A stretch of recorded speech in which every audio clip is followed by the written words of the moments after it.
Magnetism के हमारे 2 lectures हो गए, ठीक है।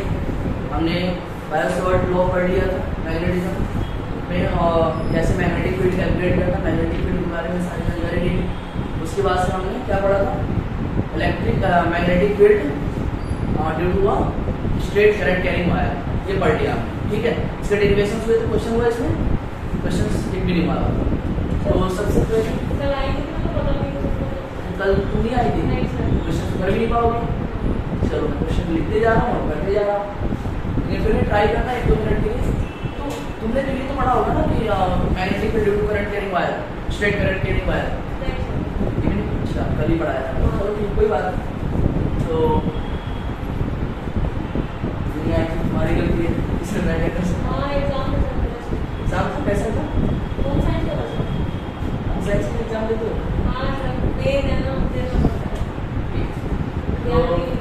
और हमने डिफरेंट उसकी कंडीशंस भी देख लिए थे कि अगर हमारा वायर इनफाइनाइट हो, सेमी इनफाइनाइट हो, ठीक है, उसके एक्सिस पर भी मैंने देखा था, मतलब मैंने बताया था कि अगर कोई करंट कैरिंग वायर है, उसके एक्सिस पर कहीं पर कोई भी पॉइंट दे दिया जाए, वहां पर मैग्नेटिक फील्ड कितनी होगी, 0 होगी। लास्ट में मैंने बताया था ना, इसको याद रखना है, ठीक है। अगर कोई भी करंट कैरिंग वायर है और उसके एक्सिस पर किसी पॉइंट पर मैग्नेटिक फील्ड पूछा जा रहा है उस करंट कैरिंग वायर के द्वारा, तो वहां पर मैग्नेटिक फील्ड ऑलवेज 0 होगी। क्लियर है ये, ठीक। तो सबसे आसान क्वेश्चन करते हैं मैंने, ठीक है। तो मैंने एक क्वेश्चन लिखा आपके सामने, जो मैग्नेटिज्म का सबसे पहला क्वेश्चन है, इसे थोड़ा ध्यान से करना। ये हमारा करंट कैरिंग वायर है, मान लेते हैं एक एंड पॉइंट ए है और दूसरा एंड पॉइंट बी है। इसके परपेंडिकुलर बाइसेक्टर, इसके परपेंडिकुलर बाइसेक्टर पर एक पॉइंट है पी, जहां पर हमें मैग्नेटिक फील्ड कैलकुलेट करना है। इस वायर में करंट आई का फ्लो होगा, ठीक है ना, और हमें इस पॉइंट पर मैग्नेटिक फील्ड कैलकुलेट करना है। इसके परपेंडिकुलर बाइसेक्टर से मतलब इसके मिड पॉइंट से इस पॉइंट के बीच की डिस्टेंस है √3/2a, और इस करंट कैरिंग वायर का लेंथ है a। आज में आई, करंट कैरिंग वायर का लेंथ है a, और इस करंट कैरिंग वायर के मिड पॉइंट से पॉइंट p के बीच का डिस्टेंस √3/2a है। हमको इस करंट कैरिंग वायर के द्वारा इस पॉइंट p पर मैग्नेटिक फील्ड कैलकुलेट करना है। इसकी एक कंडीशन भी मैंने बताई थी, अगर current carrying wire definite length का हो, मतलब फाइनाइट लेंथ का हो, तो उसके क्या मिड पॉइंट से मतलब जो हमारा परपेंडिकुलर बाइसेक्टर होता है उस पर कोई पॉइंट है, उस पर मैग्नेटिक फील्ड कैलकुलेट करने के लिए डायरेक्ट मैंने एक्सप्रेशन लिखाया हुआ है, ठीक है। क्या होता है एक्सप्रेशन बताओ, mu naught I by 2 pi d into 1/√n² plus 4d²। Very good. तो इसके लिए मैंने डायरेक्टली फॉर्मूला लिखाया था, magnetic field is equal to mu naught I upon 2 pi d into L upon √L² plus 4 into d², जहां पर L क्या है, where L is equal to length of wire, और d क्या है, distance of that point from wire, ठीक है। यानी d की जगह क्या दिया गया, √3/a दिया गया है, और L की जगह पे a दिया गया है। डायरेक्टली अगर ये वाला डायरेक्टली फॉर्मूला तुम लोगों को याद है तो इसमें उठा करके डायरेक्टली पुट कर दो, तुम्हें डायरेक्टली आंसर मिल जाएगा। तो ये मैग्नेटिक फील्ड का वास्तव में मैग्नीट्यूड है, उसमें वेक्टर लगाने की जरूरत नहीं है। तो मैग्नीट्यूड हमारा आ जाएगा v is equal to mu naught I, ठीक है। सबसे पहले देखो म्यू नॉट अपॉन, ठीक है, 2 pi d आया था ना, ठीक है। तो म्यू नॉट की वैल्यू कितनी होती है, पुट करना पड़ेगा। म्यू नॉट की वैल्यू बताओ, 4 बताओ pi into 10 की पावर -7। म्यू नॉट की वैल्यू कितनी होती है, 4 pi into 10 की power -7 divided by 2 pi into d की जगह पे कितना है, √3/2। d की जगह पे कितना बताओ, √3/2 into a, और L की जगह पे है हमारा a।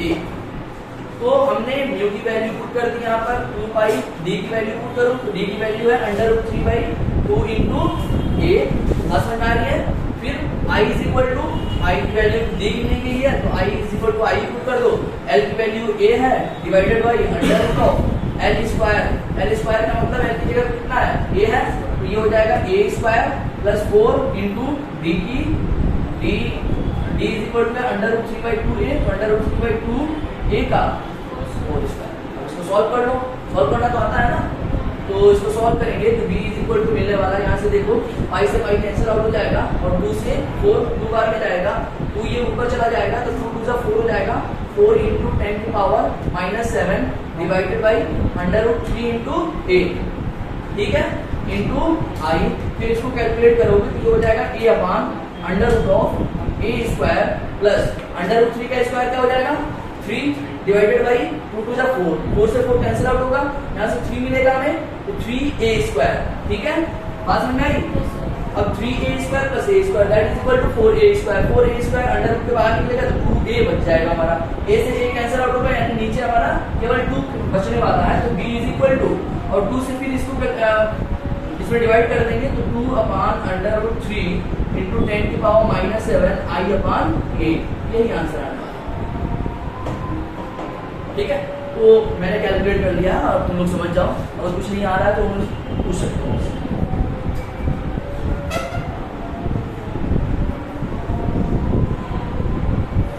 बताओ इसमें कोई डाउट कुछ समझ में ना आया हो कैलकुलेशंस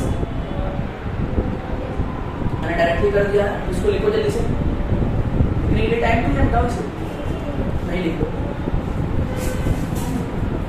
अब देखो मैं लिखते रहूँ मैं एक चीज मैं तो बताते रहता हूँ अगर मान लो बाई द वे अगर अभी हमने ये फॉर्मूला याद नहीं करा है ठीक है क्योंकि कभी कभी कोई ये फॉर्मूला पढ़ाता है कभी नहीं पढ़ाता है ठीक है उस केस में क्या करेंगे हमें थीटा वाला फॉर्मूला याद होगा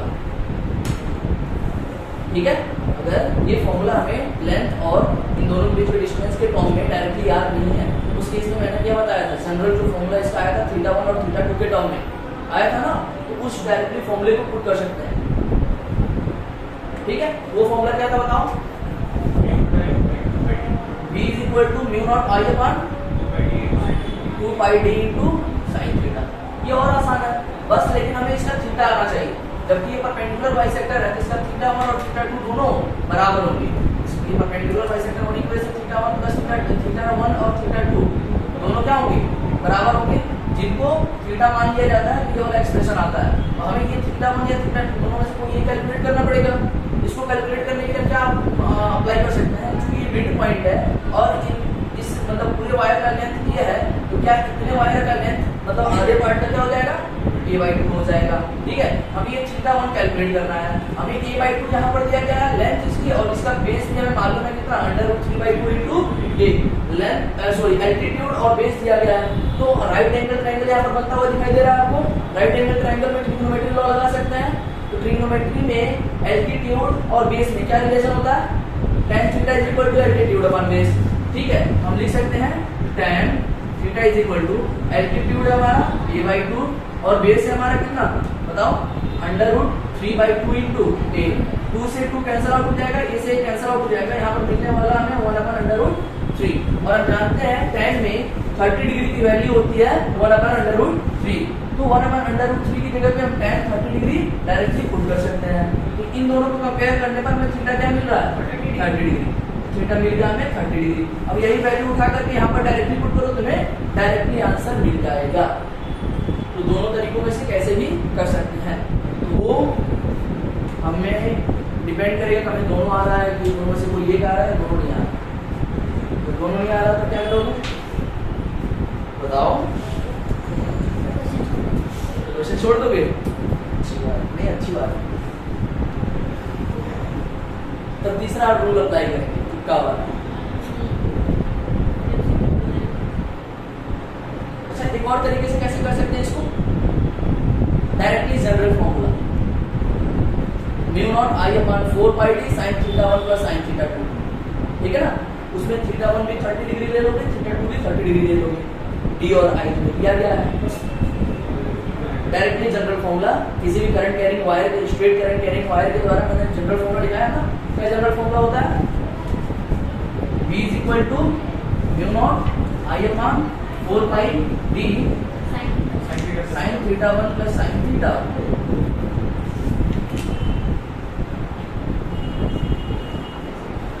ये सब याद करने की जरूरत ये फॉर्मूला याद करने की जरूरत नहीं है आप डायरेक्टली यहाँ से भी कर सकते हो बस बात इतना पड़ता है कि इसमें थोड़ा सा ज़्यादा समय लग सकता है और डायरेक्टली आपको फॉर्मूला याद है तो एग्जाम में कम समय लगेगा ठीक है। तो आप देख सकते हो सब याद कर लो और रहता है जनरल तरीका याद रखो तो सबसे बेटर है।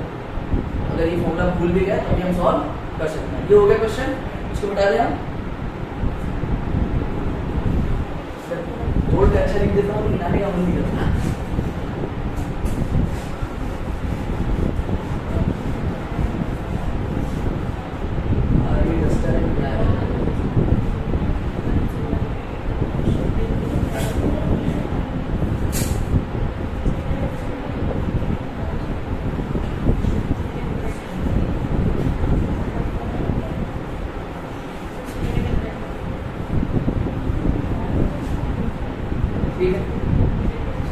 नेक्स्ट क्वेश्चन देखो, ये थोड़ा सा इससे कॉम्प्लेक्स है।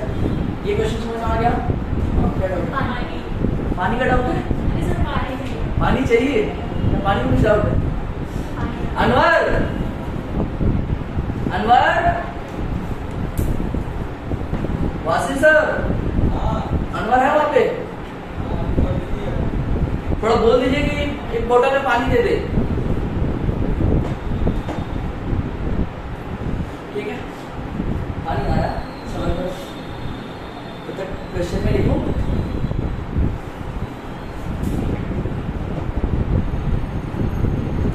तो अगला क्वेश्चन है आपका, आपके पास एक रेक्टेंगल है, ठीक है ना? अगला क्वेश्चन है, एक रेक्टेंगल है और जैसे कि सर्किट में करंट का फ्लो हो रहा होता है, ठीक है ना? तो लूप बन रहा था, लूप क्या होता है? एक कहीं से पॉइंट पर स्टार्ट करो करंट का फ्लो करना और वहीं पर मतलब ये ज्वाइंट करो, ठीक है ना?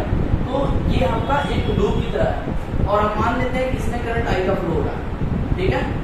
यहाँ पर किस डायरेक्शन में जाएगा? नीचे की तरफ जाएगा, ये इस तरफ आएगा, ठीक है? क्लॉकवाइज डायरेक्शन में इस रेक्टेंगुलर लूप में क्लॉकवाइज डायरेक्शन में करंट आई का फ्लो हो रहा है। आपको इसकी लेंथ दी गई है √3/2 into a और इसकी विड्थ दी गई है a, ठीक है? ठीक है, क्या होगा? कोई बात नहीं। तो हमें इसके बिल्कुल सेंटर पे, ठीक है ना? बिल्कुल सेंटर का मतलब अगर ये रेक्टेंगल है हमारा, रेक्टेंगल के दो डायगोनल होते हैं, दोनों डायगोनल कहाँ पे कट करते हैं? एक दूसरे को सेंटर पे कट करते हैं। हमें उसी पॉइंट पर मैग्नेटिक फील्ड कैलकुलेट करनी है इस सर्किट के द्वारा। समझ में आया मैं क्या पूछ रहा हूँ? मैं ये पूछ रहा हूँ कि आपका जैसे ये जो हमारा सर्किट है, ये जो वायर का कॉम्बिनेशन है रेक्टेंगल फॉर्म में है, ठीक है? यानी हम देख सकते हैं यहाँ का मतलब अगर हम नॉर्मली देखें तो 4 स्ट्रेट वायर है, 1 2 3 4 स्ट्रेट वायर है और चारों में करंट आई का मतलब सेम करंट का फ्लो हो रहा है, ठीक है? और हमें इसके बिल्कुल सेंटर पे, सेंटर कहने का मतलब इसके दोनों जो डायगोनल होते हैं, डायगोनल बिल्कुल सेंटर पे कट करता है, उसी सेंटर पे हमें मैग्नेटिक फील्ड कैलकुलेट करनी है इन सभी वायर के द्वारा जिनमें करंट आई का फ्लो हो रहा है, ठीक है? सोचो पहले। और इस रेक्टेंगल का लेंथ दिया गया √3/2a और इसकी विड्थ दी गई है a। क्वेश्चन समझ में आ गया? तो इसको देखो करना कैसे है इसको। अच्छा, पहले वाले क्वेश्चन में मैंने डायरेक्शन बताया था ना, कोई बात नहीं, उसका डायरेक्शन आप लोगों को पता होना चाहिए। अभी इसके बारे में डिस्कशन मैं कर देता हूँ। तो ये क्वेश्चन समझ में आ गया ना सबको? ठीक है, इसके लिए क्या करोगे? इसकी वजह से यहाँ पर मैग्नेटिक फील्ड कैलकुलेट करो, फिर इसकी वजह से, फिर इसकी वजह से, फिर इसकी वजह से। अब चारों की डायरेक्शन देखो, इसकी वजह से डायरेक्शन किधर होगा, इसकी वजह से किधर होगा, इसकी वजह से किधर होगा, इसकी वजह से किधर होगा। उस डायरेक्शन के अकॉर्डिंग इसको जोड़ना या घटाना है, उस डायरेक्शन के अकॉर्डिंग। अगर चारों के द्वारा डायरेक्शन सेम डायरेक्शन में होगा तो चारों जुड़ जाएंगे, किसी दो के द्वारा या किसी एक के द्वारा अपोजिट डायरेक्शन में होगा तो वो उसमें से सब्ट्रैक्ट हो जाएगा। बात समझ में आई? तो ये बताओ इस वायर के द्वारा यहाँ पर मैग्नेटिक फील्ड का डायरेक्शन किस तरह होगा?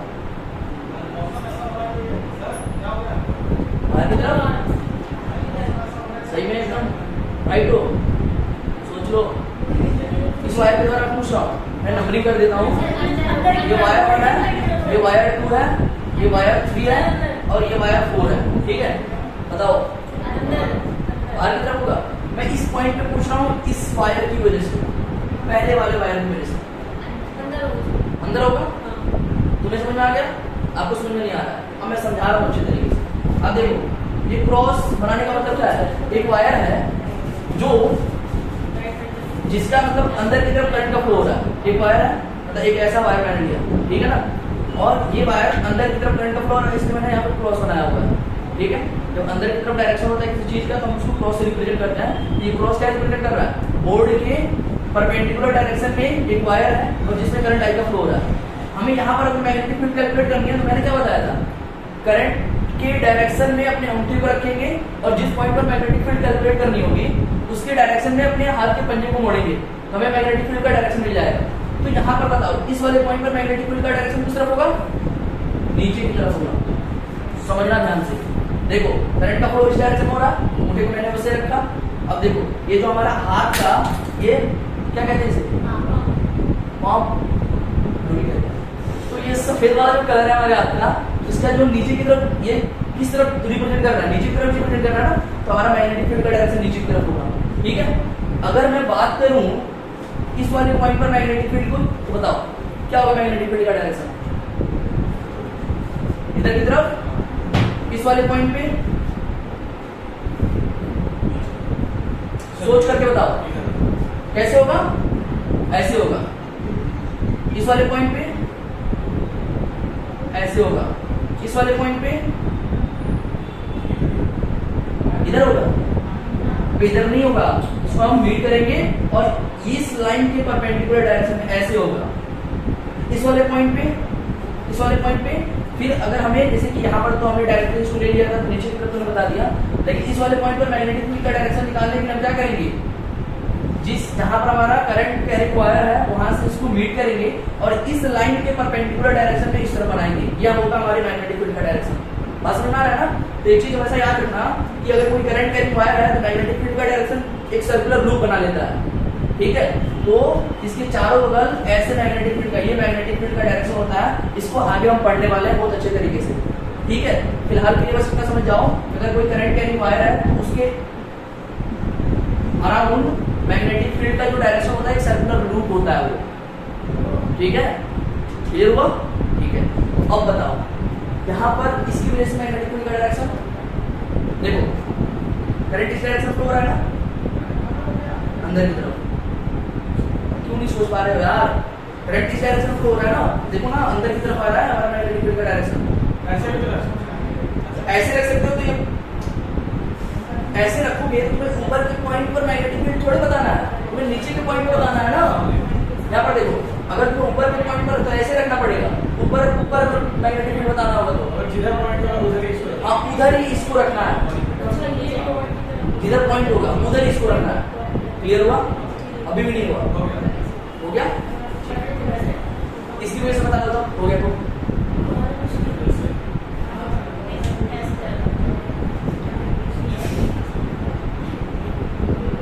बिल्कुल सही जा रहा है, बिल्कुल सही जा रहा है अंदर की तरफ। इसकी वजह से, इसकी वजह से, इसकी वजह से अंदर की ओर। अब आ गया समझ में। तो सभी वायर की वजह से मैग्नेटिक फील्ड का डायरेक्शन अंदर की तरफ होगा, यानी कि सेम डायरेक्शन में है, यानी सभी वायर की वजह से मैग्नेटिक फील्ड निकाल करके क्या करना है, जोड़ना है। ठीक है, ट्राई करोगे, मैं करूं, बताओ सर अभी कुछ नहीं आता, सर आप कर दो। ठीक है, कर दे हम, ठीक है, देखो करते हैं हम। एक चीज बताओ, मैंने इसके जस्ट पहले एक क्वेश्चन कराया था जिसमें मैंने वायर की लेंथ कितनी ली थी, और वायर से पॉइंट बी के बीच की डिस्टेंस कितनी ली थी, √3/a। ठीक है, यहाँ पर देखना ध्यान से,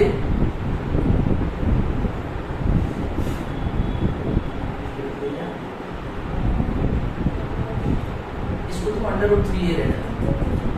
ठीक है, √3 होगा तो ये आ जाएगा √3/2।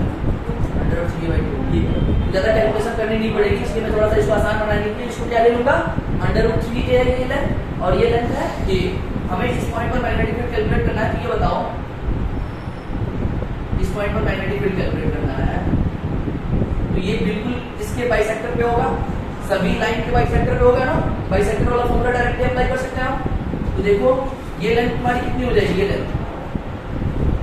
लेंथ कितनी हो जाएगी, √3a/2। ये लेंथ कितनी है, a।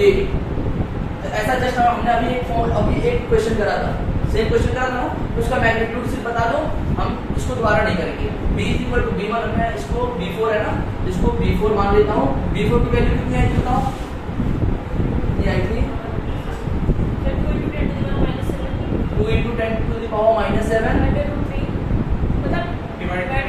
Divided by under root 3 a और i यहाँ पर क्या आएगा b4 के द्वारा।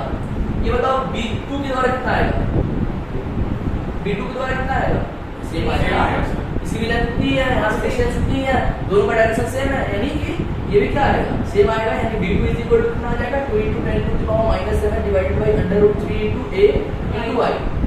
अब हमें b1 और b3 कैलकुलेट करना है। इन दोनों में से किसी एक को भी कैलकुलेट कर लेते हो तो दोनों का सेम वैल्यू होगा, ठीक है। तो मैं b1 कैलकुलेट करता हूँ। b1 कैलकुलेट करने के लिए हमें ये लेंथ मालूम होनी चाहिए, क्योंकि ये लेंथ कितनी है a/2, ठीक है, बात समझ आ रही है। ये लेंथ a/2, ये बताओ ये लेंथ कितनी है अंडर रूट 3a/2 और ये लेंथ है a/2। ये वाला एंगल कैलकुलेट कर सकते हो, ये वाला एंगल कैलकुलेट करके बता दो मुझे, ये वाला एंगल कितना होगा, हमारा a/2 ये थीटा। यहाँ पर देखो इस वाले एंगल के लिए ये क्या है, बेस है और ये हमारा एल्टीट्यूड है। तो एल्टीट्यूड अपॉन बेस क्या होता है, tan थीटा होता है। तो एल्टीट्यूड अपॉन जब बेस करोगे तो 2 से 2 कट जाएगा, a से a कट जाएगा, सिर्फ अंडर रूट 3 बचेगा। तो tan theta is equal to under root 3। tan में किसकी वैल्यू अंडर रूट 3 होती है 60 डिग्री, ठीक है। तो directly theta is equal to मैं 60 डिग्री लिख सकता हूँ, यहाँ पर theta is equal to 60 degree आ गया। अब डायरेक्टली फॉर्मूला अप्लाई कर दोगे कौन सा वाला, एंगल वाला, μ0I/2πd × sin थीटा। आया बात समझ में, μ0I/2πd × sin थीटा। तो b1 तुम्हारा मिल जाएगा, μ0 की वैल्यू है 4π × 10⁻⁷ I डिवाइडेड बाई 2π। d की वैल्यू बताओ, d की वैल्यू क्या होगी यहाँ पर a/2, समझ में आ रहा है। d की वैल्यू a/2 कैसे होगी, तो d की वैल्यू हो गई a/2। sin थीटा की वैल्यू बता दो, sin theta is equal to क्या होता है, altitude upon base, sorry altitude upon hypotenuse, ठीक है। तो मैं एल्टीट्यूड तो मालूम है लेकिन हाइपोटेन्यूज नहीं मालूम है, हाइपोटेन्यूज कैलकुलेट कर लो। कोई और तरीका है, कोई तरीका नहीं, ठीक है। तो एल्टीट्यूड कैलकुलेट कर लो, उसके लिए क्या करना पड़ेगा, a/2 का square plus under root 3/2 × a का स्क्वायर, ये हो जाएगा तुम्हारा a²/4 और ये हो जाएगा 3a²/4, यानी कि a² is equal to a। ये तुम्हारा क्या आ जाएगा, ये समझ में आ रहा है कैसे आएगा, ये हो जाएगा देखो 1 + 3 = 4, 4a² that is equal to 4 cancel हो जाएगा, a² बचेगा अंडर रूट के अंदर, वास्तव में अंडर रूट के अंदर होगा ना, ये मिल जाएगी वैल्यू हाइपोटेन्यूज की। तो sin theta is equal to altitude हमारा 3 under root 3/2 × a divided by hypotenuse a है। a से a कैंसिल आउट हो गया, a से a कैंसिल आउट हो गया, और उसके बाद से 2 से 2 कैंसिल आउट हो गया, पाई से पाई कैंसिल आउट हो गया, और कुछ रखने वाला है देखो, इस 2 से एक इसका 2 गायब हो जाएगा। तो b1 की वैल्यू आने वाली है 2 × 10⁻⁷ I upon a × under root 3, ठीक है। तो इसको मैं लिख सकता हूँ b1 is equal to 2 under root 3 × 10⁻⁷ I divided by a। ये हो गई b1 की वैल्यू, b1 की वैल्यू इतनी आ गई, b2 b4 की वैल्यू इतनी आ गई। हमारा जो होगा b3 की वैल्यू कितनी होगी, हमें b नेट चाहिए, b नेट क्या है, b1 + b2 + b3 ठीक है। चारों को ऐड क्यों कर रहे हैं, क्योंकि चारों के डायरेक्शंस सेम है। तो इसको 2 बार जोड़ना है और इसको भी 2 बार जोड़ना है। इसको 2 बार कितना हो जाएगा, 4 हो जाएगा यहाँ पर, 4 × 10⁻⁷ under root 3a × I plus इसका 2 बार मल्टीप्लिकेशन करो हो जाएगा 4 अंडर रूट 3 × 10⁻⁷ a × I। तो इसको कैलकुलेट करने के लिए कर ही सकते हो, ये भी करें नहीं सर करो, चलो कर ही दो। 4 × 10⁻⁷ I अपॉन a सभी जगह कांस्टेंट है, मैं इसको बाहर ले लूंगा 4 × 10⁻⁷ I डिवाइडेड बाई a। तो मैं इसको बाहर लूंगा, यहाँ पर जाएगा हमारे पास अंडर रूट 3 प्लस यहाँ पर बचेगा अंडर रूट 3। अब इसको सॉल्व कर लेना यार, इतना ठीक है। अगर इनकी वैल्यू I की वैल्यू A की वैल्यू दी हुई होगी, तो अगर इनको SI यूनिट में पुट करते हैं तो मैग्नेटिक फील्ड हमारा टेस्ला में मिल जाएगा। टेस्ला इसके SI यूनिट होती है। ठीक है। अगर डायरेक्शंस की बात करें, सभी वायर के द्वारा इनका डायरेक्शंस, यहाँ पर मैग्नेटिक फील्ड का डायरेक्शन किस साइड में आया था, अंदर की तरफ आया था, तो मैं यहाँ पर क्रॉसिंग इसके डायरेक्शन को लिख लेता हूँ। समझ में आया? सबसे पहले टी, हाँ, ये टी टेस्ला यूनिट है मैग्नेटिक फील्ड, ठीक है। ये टेस्ला कब लगाएंगे, जब आई और ए के टर्म्स में होगा ना, तो टेस्ला ये टी लगाने की जरूरत नहीं है। लेकिन अगर ये वैल्यू के फॉर्म में होगा, आई की वैल्यू एम्पियर में दी होगी और ए की वैल्यू मीटर में दी होगी, तो जो भी वैल्यू आएगी हमारी, उसके बाद से उसकी यूनिट लगाना बहुत ज़्यादा जरूरी है। तो SI यूनिट ही लगाएंगे, तो SI यूनिट मैग्नेटिक फील्ड की टेस्ला होती है। बताएं, लिख लिया? बड़ी फास्ट यूनिट में आप स्लाइड दे दिया करो मेरी, समझे? ऐसे नहीं हो गया, क्या है? फोटो खींच रहा है वो यार, वीडियो बन रही है, जाके यूट्यूब से देखो, मेरी व्यूज बढ़ेगी।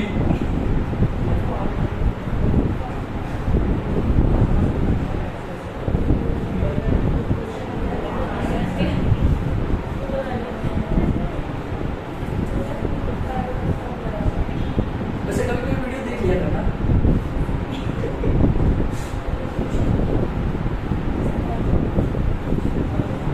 ठीक है, अगला क्वेश्चन है हमारा, क्वेश्चन नंबर 3।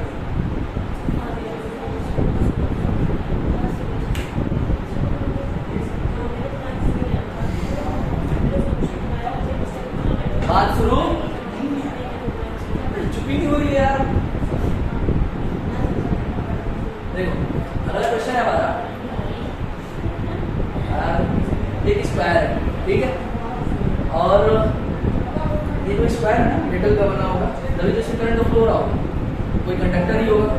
उस कंडक्टर की बात नहीं कर रहे, बस इतना बताना चाहते हैं कि जो कंडक्टर है ना, यूनिफॉर्म कंडक्टर है। यूनिफॉर्म कंडक्टर का मतलब सारी जगह इसका जो भी मटेरियल का जो भी प्रॉपर्टी है सब सेम है। प्रॉपर्टी सेम होने का मतलब इसका रेजिस्टिविटी सेम है, यानी कि सब में सेम रेशियो में करंट का फ्लो होने वाला है। लेंथ भी सेम है, स्क्वायर है तो लेंथ भी सेम होगा। ये जो लाइन है ना, ये लाइन इसके डायगोनली कनेक्ट करा गया है, ये लाइन इसके डायगोनल में है। अगर मैं इसका डायगोनल ऐसे ड्रॉ करूं, ये लाइन एक स्ट्रेट लाइन हो जाएगी, ठीक है। इसमें करंट आई का फ्लो हो रहा है, ठीक है, इसमें करंट आई का फ्लो। जाहिर सी बात है, जब ये इधर जाएगा यहाँ पर इस वाले पॉइंट पर, क्या होगा, करंट बढ़ जाएगा। कैसे बढ़ेगा, एक इस डायरेक्शन में, एक इस डायरेक्शन। इस डायरेक्शन में कितना जाएगा, इस डायरेक्शन में कितना जाएगा, I1 I2, और कुछ वैल्यू बताओ उसकी। I1 I2 तो मान रहे हो ना, क्यों मान रहे हो, डिवाइड हो जाएगा। मैंने अभी बोला कि इन सब की प्रॉपर्टी सेम है, सेम करंट का फ्लो होगा इन दोनों में। अबे गधो, ये I जाएगा तो I/2 इधर जाएगा, I/2 इधर जाएगा, आधा आधा बढ़ जाएगा। वही बोल रहे हो, I1 I2 चला रहे हो, इक्वली तुमने बोला, हमने नहीं सुना था, इसलिए गधा बोल दिया। कोई बात नहीं, सुन ली, वापस ले लेना। I/2 इधर चला जाएगा, I/2 इधर चला जाएगा। जब इधर भी जा रहा है, I/2 इधर भी जा रहा है, तो इधर भी जाएगा, ठीक है। इधर कितना जाएगा, नहीं इधर चला के जाएगा, इधर कितना जाएगा, शाबाश, मेरे बच्चे पढ़ रहे हैं। तो ठीक है, तो ये सिस्टम है हमारा। अब सेम क्वेश्चन, इसके बिल्कुल सेंटर पे, सेंटर कहने का मतलब डायगोनली जो इंटरसेक्शन पॉइंट है, जो दोनों डायगोनल है यहाँ पर इंटरसेक्ट कर रहे हैं दूसरे को, उस पॉइंट पर हमें कैलकुलेट करना है क्या, मैग्नेटिक फील्ड, ठीक है। तो इस पॉइंट पर मैग्नेटिक फील्ड कैलकुलेट करना, बताओ कितना मैग्नेटिक फील्ड होगा। स्क्वायर की लेंथ कितनी दो है, साइड की, चलो देखो,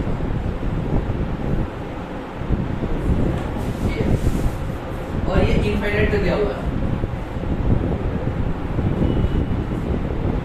क्वेश्चंस में फॉर्मूला अप्लाई करने से पहले थोड़ा सा डायरेक्शन के बारे में, थोड़ा सा जनरल चीजें सोच लिया करो, क्वेश्चंस को देख करके कुछ ऑब्जर्व कर लिया करो, उसके बाद से क्वेश्चंस के मैथमेटिकल कैलकुलेशन करना, ठीक है।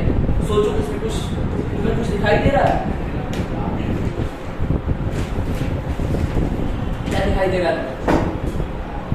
टाइम देखने के बाद कैसे देखेंगे, 20 मिनट है। 20 मिनट रह गए, 40 मिनट पढ़ा कि नहीं?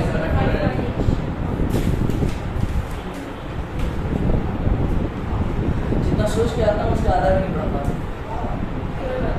गधे हो तुम, सामने सोच के नहीं था, उसमें से भी आधा हो जाएगा। दूर कैसे हो, ये करो। सारी बच्चे क्या सारे घर के बच्चे यार यानी कि तुम्हारे कहने का इनडायरेक्ट सर इसका कहने का जो क्वेश्चन करो ज्यादा क्वेश्चन पे ध्यान दो। तो मेरी क्लास में बुक क्यों लगती है?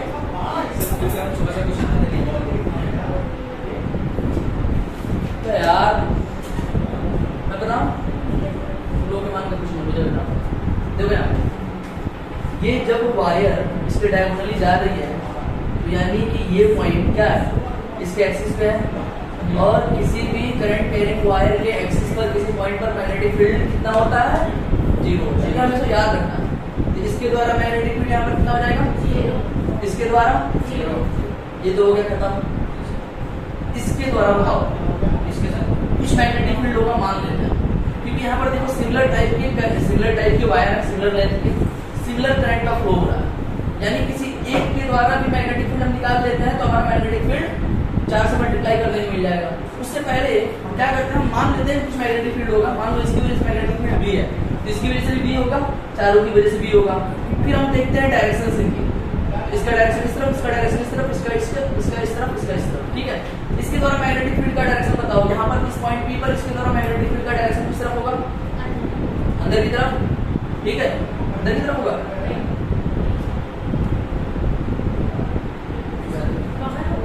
इसके द्वारा पूछ रहा हूँ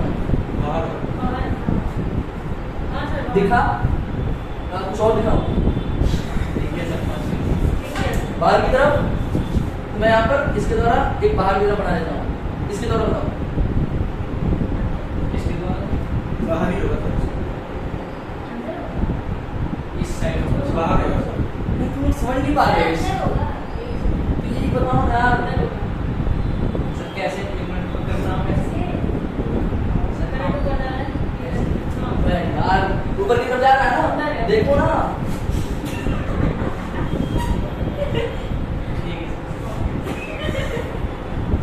देखो इसके द्वारा अंदर की तरफ, ठीक है, इसके द्वारा बताओ। ये हाथ घुमाओ, जिस तरफ जाएगा ना उस तरफ घुमाओ। ठीक है, इसके द्वारा अंदर की तरफ, इसके द्वारा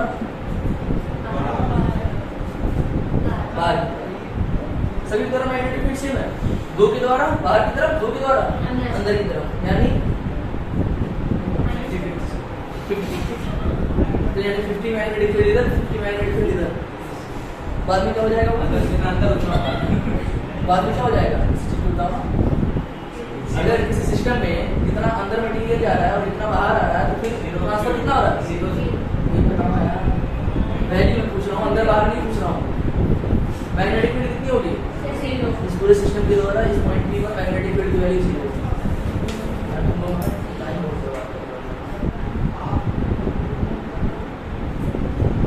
नहीं आया सर, अब बताओ, आया तुम्हें? बी बोले magnetic field at point B magnetic field को B से रिप्रेजेंट करा जाता है, और P जो नीचे लिखा गया वो पॉइंट को रिप्रेजेंट कर रहा है, और पॉइंट क्या है? B। तो magnetic field at point B that is equal to 0। ठीक है, क्वेश्चन देना नहीं चाहिए, पढ़ा के निकल जाता, गलती कर लेता हूँ क्वेश्चन।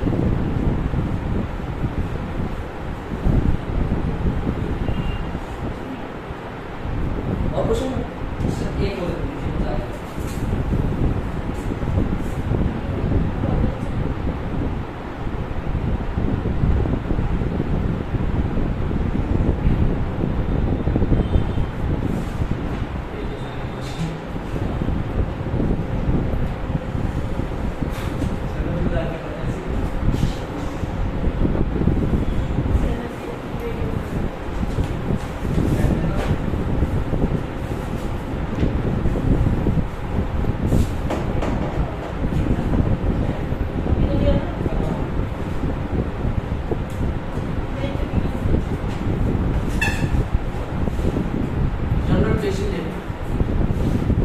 ए लेंथ का वायर है आपके पास, देखो यहाँ पर वायर यहाँ से स्टार्ट हो रहा है, यहाँ खत्म हो रहा है, ठीक है। वायर ए से लेकर बी तक है, लेकिन आपको जिस पॉइंट पर मैग्नेटिक फील्ड कैलकुलेट करना वो वाली पॉइंट ये है, ठीक है। और ये वाला एंगल 30 डिग्री है, ये वाला एंगल 30 डिग्री है। मैंने भले थोड़ा सा छोटा बड़ा बना दिया, वो मेरी फॉल्ट जियोमेट्री की या क्या कहते हैं ड्राइंग की फॉल्ट, वो बात खत्म करते हैं।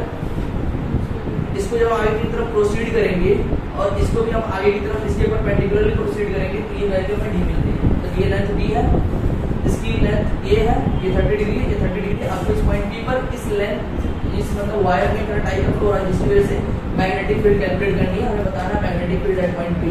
ऐसे क्वेश्चंस मैंने इलेक्ट्रोस्टैटिक्स में करा रखे हैं, पता है तुम लोगों को? याद आ रहा है क्वेश्चन? नहीं आ रहा? करो, ऐसे क्वेश्चंस मैंने इलेक्ट्रिक फील्ड में करा रखे हैं, ठीक है। अब देखो आपके लिए बता रहा हूँ, तुम लोग कान बंद करके क्वेश्चन करो। तो क्या है कि पहले हमने क्या सीखा, हमने ये सीखा है किसी भी करंट कैरिंग वायर के तरफ मैग्नेटिक फील्ड कैलकुलेट करना पॉइंट पी पर, तो हमें ये वाला थीटा मालूम रहता था, थीटा 1 और थीटा 2। लेकिन अब ये पॉइंट ना इसके लेंथ से नीचे चली गई है, मतलब इधर आ गई है, ठीक है। बात समझ आ रहा है ना? नीचे आ जाने का मतलब यह है कि इसकी ये जो परपेंडिकुलर जो लाइन थी ये, अब इससे हमें एंगल ये वाला एंगल और ये वाला एंगल चाहिए, ये वाला एंगल और ये वाला एंगल, ठीक है। तो इसके द्वारा ये अभी भी तो उसी डायरेक्शन में जा रहा है, देखो ना, मेरे कहने का मतलब ये हमारी बेस लाइन थी, थीटा 1 हम मेजर कर रहे थे ऊपर की तरफ और थीटा 2 नीचे की तरफ। लेकिन अब थीटा 1 भी मेजर करेंगे ऊपर की तरफ और थीटा 2 भी मेजर करेंगे ऊपर की तरफ। देखो ना, समझ नहीं समझ आ रहा? तुम लोग करो अपना, तुम लोगों को बता दिया मैंने, आंसर बताओ जल्दी से।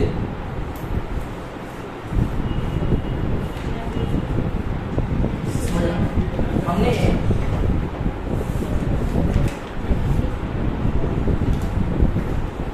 अगर हमारा वायर का एक एंड पॉइंट ये है और दूसरा एंड पॉइंट ये है, ठीक है, और हमें इस पॉइंट पर मैग्नेटिक फील्ड कैलकुलेट करनी होती है, तो हम जानते हैं magnetic field is equal to क्या होता है, mu naught I upon 4/d sin theta 1 plus sin theta 2।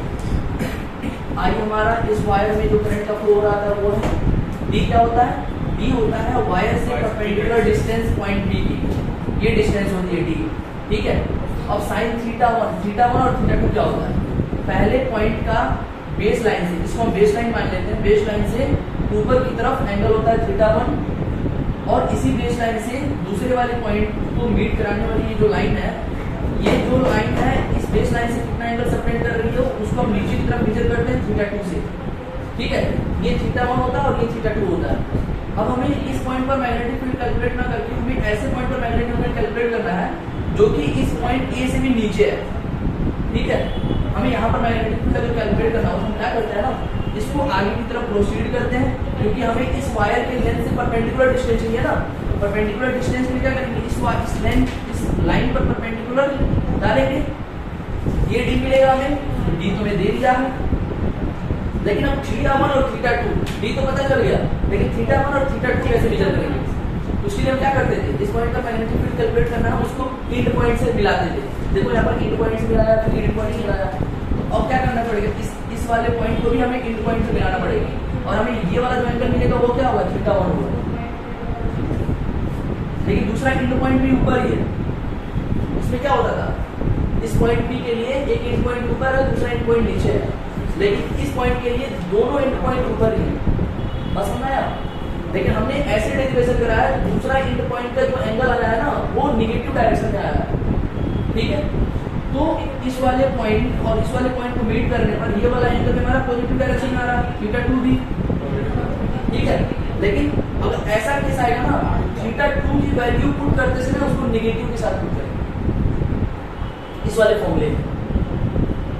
फॉर्मूले में जो थीटा 2 लिया है ना, अगर ऊपर पॉइंट आ रहा है हमारा एंड पॉइंट ऊपर आ रहा है दोनों वाला, ठीक है, तो नीचे वाला जो पॉइंट होगा ये वाला जो एंगल होगा थीटा 2, इसको हम निगेटिव के साथ पुट करेंगे थीटा 2। जैसे कि मान लो अगर 30 डिग्री आ गया, थीटा 2 यहाँ पर 30 डिग्री आया, इस फॉर्मूले में पुट करते समय साइन -30 डिग्री पुट करेंगे। नहीं आया समझ? सर इसको नेगेटिव भी क्यों लेंगे जब तो ऊपर है? हमने डेरिवेशन करते समय देखा जाता है, डेरिवेशन में आपने क्या माना था? डेरिवेशन में हमने इसको नेगेटिव लिया था, ठीक है, डेरिवेशन में हमने नेगेटिव एंगल लिया था, ठीक है। अब अगर पॉजिटिव आ रहा है ना, तो देखो अगर हमने डेरिवेशन में नेगेटिव एंगल ले रखा है, हमें चाहिए पॉजिटिव, तो क्या करना पड़ेगा? दूसरे एंगल को भी नेगेटिव रखना पड़ेगा, तभी तो नेगेटिव पॉजिटिव हो जाता है। नहीं आ रही बात समझ? हो गया। आगे समझ में? अगर नहीं समझ में आ रहा तो छोड़ दो, ज्यादा दिमाग देने की जरूरत नहीं है। बस कभी भी ऐसा केस आएगा जब हमारा θ1 भी ऊपर होगा, θ2 भी ऊपर होगा, θ1 को तो वैसे ही पुट करना है, लेकिन θ2 को नेगेटिव हिसाब से होगा। ऐसे याद कर लो, बस बात खत्म। सर ये जो आपने क्या लिखा है? ये mu naught I upon 4 pi d sin θ1 plus sin θ2। वो आग लग रहा था। आर लग रहा था तुम्हें? क्लास ऐसे स्टेप किया करो, तुम्हें आर बी दिखाई देने लगेगा, तो ये दिखाई देने लगेगा। आग लेट नहीं कैसे बनता है? सर एक मिनट गलत मत कीजिए। जल्दी करो यार, तुम लोग का आंसर नहीं आया अभी तक। आना है सर, तो मैं ऐड करूँ।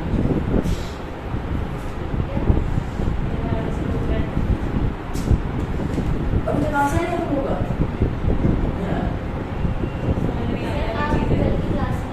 क्या? बिल्कुल करा सकते हैं। टफ लग रहा है?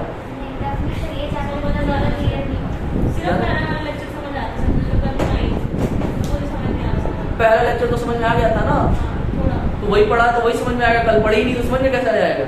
वीडियो लेक्चर जाके देखो मेरा 1 घंटे का, व्यूज बढ़ाओ मेरा। ठीक है, लेक्चर देखना आज, ठीक है? प्लीज बढ़ाओ सर। हाँ, घंटा बढ़ाओ मेरा। क्या हुआ? वीडियो बनी हुई है, जाके देख लो ना यार, मेरी मतलब मुझे कुछ मिल जाएगा। सर ना मैं कह रही थी सर की वीडियो चला के छोड़ दी। सर व्यू बढ़ जाएंगे। ऐसा भी नहीं करना, पढ़ाई करो ऐसा पढ़ाई। भी नहीं करना। मेरे लिए इतनी नहीं करना। सर आपका जितना प्लेइंग टाइम होगा उतना अच्छा होगा। Black time sir bike time black नहीं सर बाइक। इसमें टाइमिंग एक इंक्लूड होता है कि आपकी वीडियो कितनी देर चली है। वही तो, इसलिए तो मैं कह रहा हूँ 1 घंटा मेरा देख लेंगे तो। आगे छोड़ो तो उसको मैं यार ये पढ़ लो। देखो θ1 की वैल्यू कितनी हो जाएगी बताओ? सोचो, यहाँ से एंगल चाहिए होता है, इस वाले लाइन तक यहाँ से ये एंगल चाहिए, ये 30 कितना हो जाएगी? θ1 तुम्हारा हो जाएगा 60 डिग्री, θ2 यहाँ से इस वाले से हम नीचे की तरफ जाते थे तब हमारा θ2 आता है, लेकिन हम ऊपर की तरफ जा रहे हैं ना, नेगेटिव लेंगे, ये हो जाएगा माइनस का 0 होगा। v इज इक्वल टू क्या होता है? Mu naught I upon 2 pi d sin θ1 plus sin θ। ठीक है, तो पुट करो वैल्यू म्यू नॉट। सर जब sin θ1 प्लस sin θ2 लेंगे तो हम 2 पाई d 4 पाई लेंगे। हाँ यार, शाबाश, ऐसे स्टूडेंट चाहिए मुझे। 4 पाई, देखो अभी भी d की वैल्यू d है, I की वैल्यू I है, इसमें चेंज करने की जरूरत है नहीं, बस एक अभी एक तो I भी आया, इसकी जरूरत नहीं, चलो एक कोई बात। तो sin θ1 कितना आएगा? 60 डिग्री प्लस sin माइनस का 30 डिग्री, और हम जानते हैं sin of minus theta that is equal to minus sin theta, minus बाहर आ जाता है, पता है कि नहीं पता है? नहीं पता v इज इक्वल टू, मैंने बताया वह इसमें बताया, ये हो ही नहीं सकता। sin 60 डिग्री की वैल्यू यहाँ पर देखिए माइनस हो चुका है ना, ये माइनस sin 30 हो चुका है, तो माइनस sin 30 की वैल्यू 1/2, 2 कॉमन ले लेंगे, क्या बचेगा ऊपर? √3 माइनस 1, 2 इधर आकर मल्टीप्लाई हो जाएगा। मैं डायरेक्टली आंसर लिख रहा हूँ mu naught I √3 minus 1 divided by 8 pi d। इसमें भी डाउट है?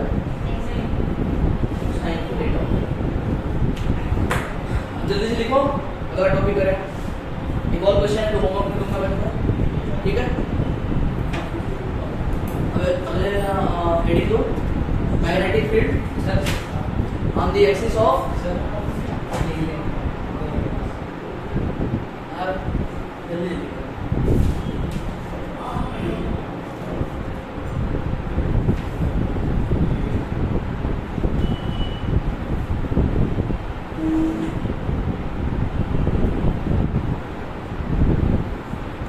नंबर तुम्हें कल का लेक्चर समझ नहीं आया, परसों आई थी तुम परसों, मतलब जो भी अगला वर्किंग दिन, मतलब पहला लेक्चर तुमने अटेंड करा था, नहीं सेकंड लेक्चर तुम्हें समझ में नहीं आया। सर मुझे आया था लेकिन हाँ बताओ बताओ। इतना ज्यादा क्लियर नहीं हो रहा जैसे फर्स्ट सेकंड चैप्टर बोलते हैं अच्छा इतना ज्यादा मतलब से जैसे तो हम पे कैचअप कर लेते ना समझ आता था ज्यादा। तो मैंने ऐसे करा ना, मैंने रिलेट कर करके बताया था ना वो चीज। अप्लाई कर पा रहे थे ना, इसको अप्लाई नहीं कर पा रहे थे। इसको अप्लाई नहीं कर पा रहे, क्यों? मैंने बताया नहीं इससे। सर एक बार रिवीजन करवा दीजिए। चलो ठीक है, मैं ट्राई कंप्लीट हो गया, मिटा दे इसे। नहीं sir Ready go? Magnetic field on the axis of magnetic field on the axis of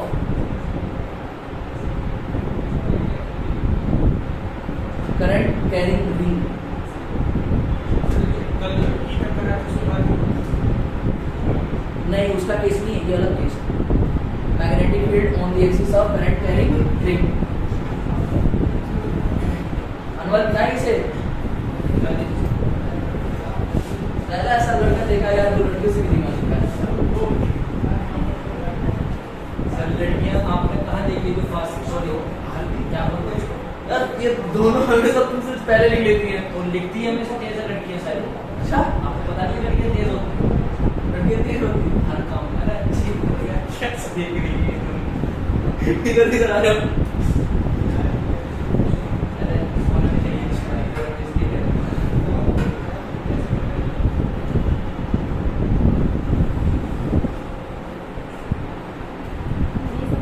sir ये सब आपकी वीडियो में जाएगा।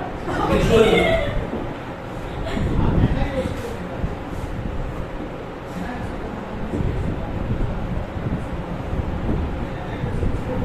Magnetic field on the axis of current carrying ring, ठीक है। मतलब करंट कैरिंग रिंग है, रिंग समझ में आता है ना? हाँ रिंग तो अच्छे समझ आएगा। तो रिंग है, तो उस रिंग में रिंग क्या होता है? सर्कुलर होता है। तो उस रिंग में करंट का फ्लो हो रहा है, ठीक है। और हमें उसके एक्सिस पर, एक्सिस समझ में आता है क्या होता है? उसके सेंटर पर उस रिंग के प्लेन के परपेंडिकुलर लाइन जो होती है वही एक्सिस कहलाती है। उसी एक्सिस के किसी पॉइंट पर मैग्नेटिक फील्ड कैलकुलेट है, ठीक है। जैसे अगर मैं इसका प्लेन भी बनाऊं, ठीक है, ये रिंग है हमारा, इसका यहाँ पर सेंटर होगा। मान लेते हैं रिंग की रेडियस r है और इस रिंग में करंट I का फ्लो हो रहा है। एक रिंग है जिसका रेडियस r है और ये कंडक्टर है और इसमें करंट I का फ्लो हो रहा है। अब देखो एक्सिस क्या होता है, सबसे पहले ये समझो।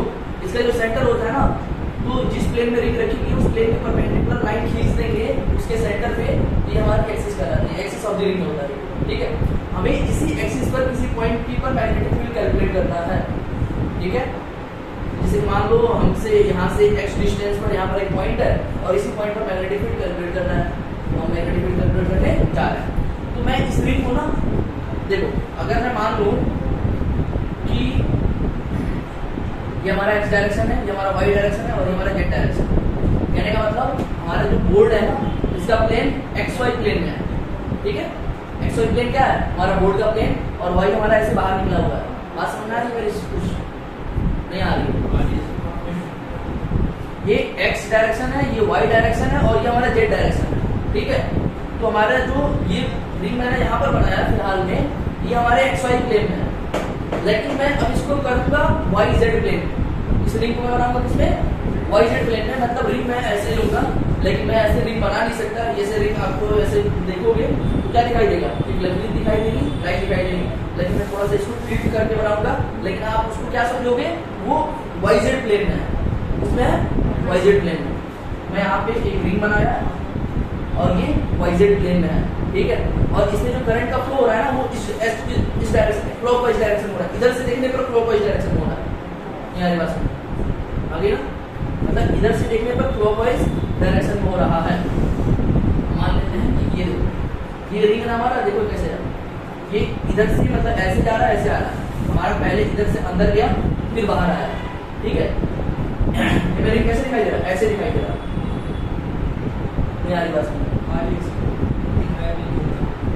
दिख रहा है? ये इसकी एक्सिस है, ये इसका सेंटर है और ये इसकी रेडियस है r, और इसमें करंट I का फ्लो हो रहा है, ठीक है।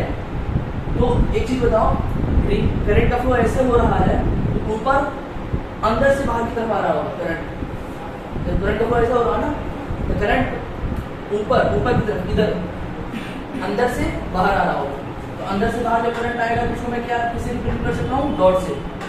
तो इस ऊपर की तरफ करंट का डायरेक्शन बाहर की तरफ है, लेकिन नीचे की तरफ समझे,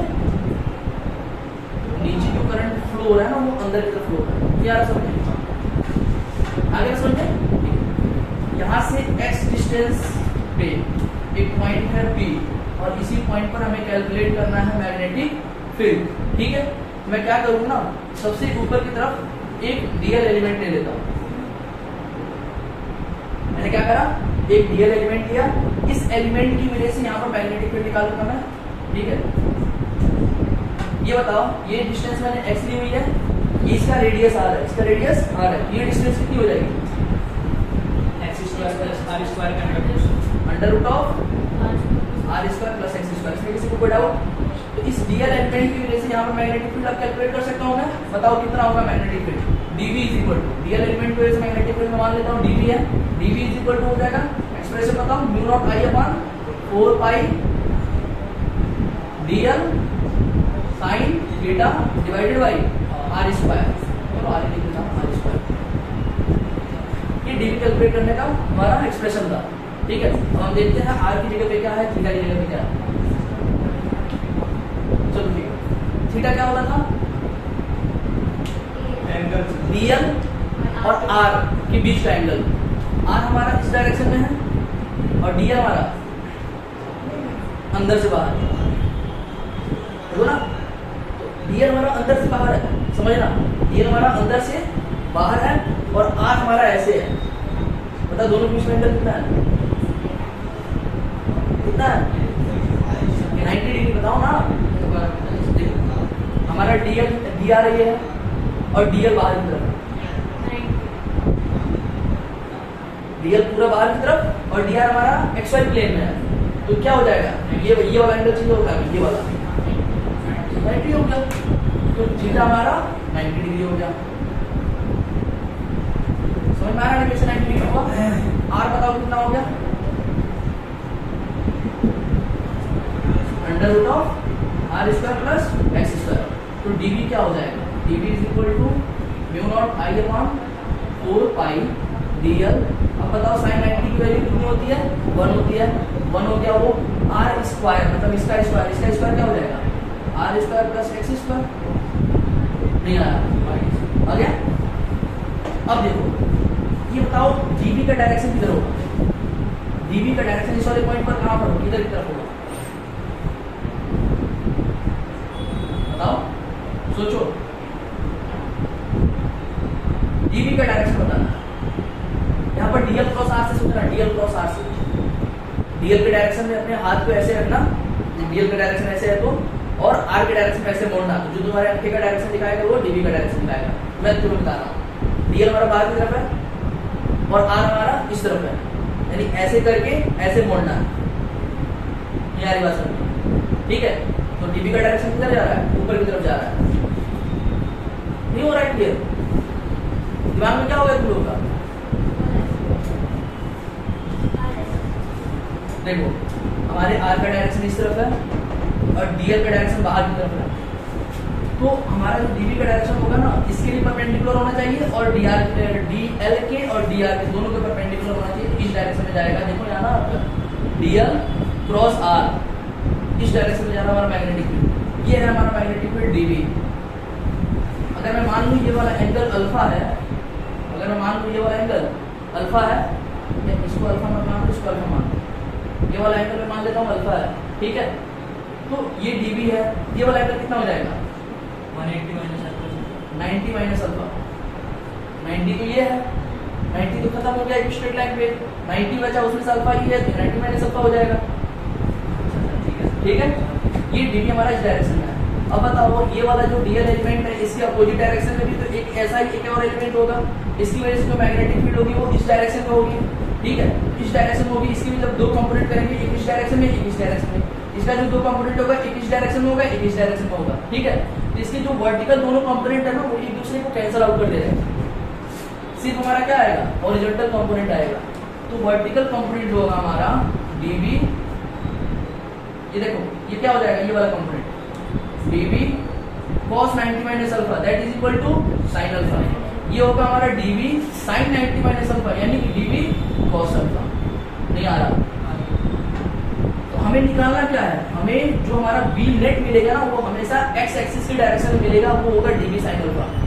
जो बी नेट आएगा हमारा वो x एक्सिस के डायरेक्शन में मिलेगा, वो होगा डीबी sin अल्फा, सिर्फ डीएल के द्वारा, क्योंकि इसके वर्टिकल कंपोनेंट एक दूसरे को कैंसिल आउट कर दे रहा है। सभी पॉइंट जो भी हमारा एलिमेंट होगा उसके अपोजिट में एक और एलिमेंट होगा, जिसकी वजह से वर्टिकल कंपोनेंट एक दूसरे को कैंसिल आउट कर देंगे, सिर्फ हॉरिजॉन्टल कंपोनेंट एक दूसरे से जुड़ जाएगा। सारे हॉरिजॉन्टल कंपोनेंट एक ही डायरेक्शन में होंगे, इसलिए हम इसका हम क्या कर देंगे इंटीग्रेट कर देंगे। तो जो हमारा डी बी नेट होगा वो होगा डीबी साइन अल्फा। तो डीबी की वैल्यू कितनी आ गई थी, mu naught I upon 4 pi dl upon r square plus x square into हो जाएगा साइन अल्फा। अब साइन अल्फा की वैल्यू यहाँ से कैलकुलेट कर लेंगे। ठीक है, साइन अल्फा की वैल्यू यहाँ से कैलकुलेट कर लेंगे। ये बताओ बेस हमारा x है, एल्टीट्यूड r है और hypotenuse under root of r square plus x square है। तो साइन अल्फा की वैल्यू क्या हो जाएगी, r अपान अंडर मतलब एल्टीट्यूड अपान हाइपोटेन्यूज, एल्टीट्यूड r है, यहाँ पर से हमारा d नेट आने वाला है mu naught I upon 4 pi DL R square plus x square. Sine alpha की वैल्यू हम पुट कर सकते हैं r upon under root of R square plus x square. नीचे देखो R square plus x square का पावर 1 है और are square plus x square का पावर हाफ है, तो R square plus x square का पावर क्या हो जाएगा 3/2 हो जाएगा। यहाँ से डीवी नेट मिलने वाला है mu naught I upon 4 pi dl into r divided by r square plus x square की पावर 3/2। अब हम क्या कर देंगे, दोनों को इंटीग्रेट कर देंगे। कहाँ से कहाँ तक, देखो यहाँ पर आर भी कॉन्स्टेंट, ये म्यू नॉट आई अपान 4 पाई ये कॉन्स्टेंट है, आर भी कॉन्स्टेंट है। ये बताओ इस रिंग का रेडियस चेंज होगा, नहीं चेंज होगा, तो आर भी हमारा कॉन्स्टेंट है। ये बताओ हम इस वाले पॉइंट इसी वाले पॉइंट पर मैग्नेटिक फील्ड कैलकुलेट कर रहे हैं ना, तो एक्स भी हमारा चेंज नहीं होगा, यानी आर भी हमारा कांस्टेंट एक्स भी हमारा कांस्टेंट है, यानी कि ये वाला पूरा टर्म आर और are square plus x square की पावर 3/2 सारे के सारे कांस्टेंट है। बस चेंज क्या हो रहा है, डीएल चेंज हो रहा है, और डीएल को हमें इंटीग्रेट करना पड़ेगा। डीएल को जब इंटीग्रेट करेंगे तो कहाँ से कहाँ तक इंटीग्रेट करेंगे, इसको मैंने इंटीग्रेट करना सिखाया था। जब भी डीएल का इंटीग्रेशन होगा टोटल लेंथ आ जाएगी, मतलब टोटल पेरीमीटर आ जाएगा, वो कितना होता है 2/r होता है। तो डीवी नेट इसे जब कैलकुलेट करेंगे तो बी नेट मिलने वाला है हमें mu naught I r divided by 4 pi r square plus x square की पावर 3/2, और डीएल को इंटीग्रेट करेंगे तो हमें मिल जाएगा 2πr। ठीक है, 0 से लेकर के 2πr तक इंटीग्रेट करना है। ये मिल गया हमें 2πr। अब देखो यहाँ पर y से पाई कैंसिल आउट हो गया, 2 से 2 बार में ये कैंसिल आउट हो गया, यानी बी नेट मिलने वाला है mu naught I r into r that is equal to r square divided by 2 into r square plus x square की पावर 3/2। ये किसी भी करंट कैरिंग रिंग के द्वारा उसके एक्सिस पर एक्स डिस्टेंस पर मैग्नेटिक फील्ड का फॉर्मूला होता है। इसके क्वेश्चन अगले टर्म में